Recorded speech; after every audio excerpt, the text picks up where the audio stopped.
One of the most recent questions was somebody who was posting about affairs and the statistics in today's world about how many marriages are being affected by affairs. Now, the number is increasing, and there's nothing I can do about that. There's nothing you can do about that.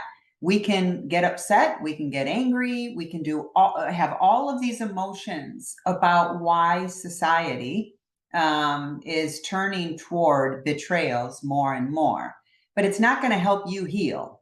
But let me tell you what's happening out in the real world. And it is pretty clear that, let me back up a little bit. We as human beings are designed to live in groups. We're designed to connect. We need to connect to other human beings.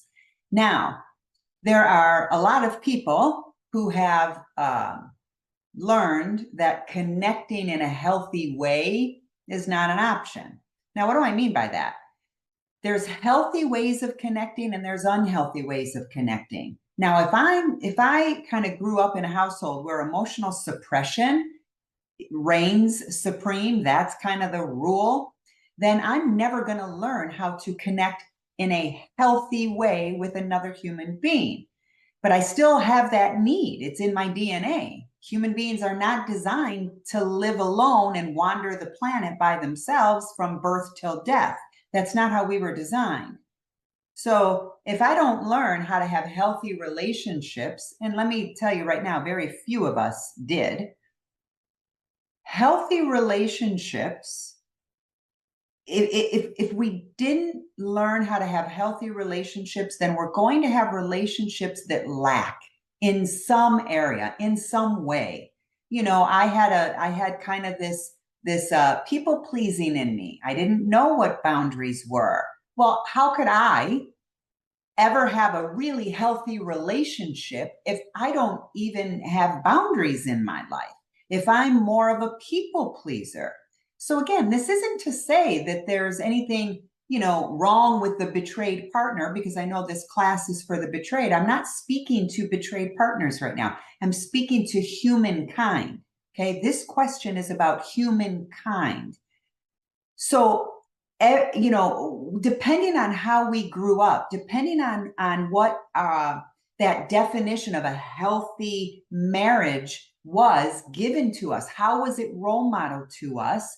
That's going to really determine a lot about the relationships that we end up having as adults. I mean, how else did we learn how to have a relationship with another human being other than from our parents, our upbringing, our siblings, our grandparents, neighbors, teachers, coaches, the list goes on and on.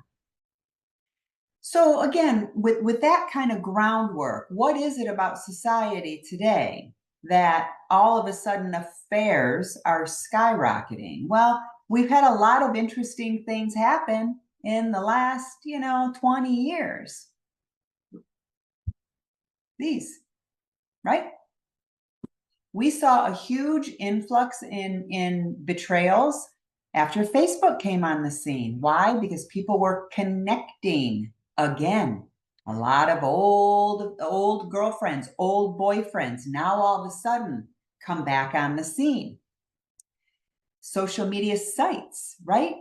The dating apps that are out there. It makes it so easy to break our own vows, to go outside of our own moral compass, if you will.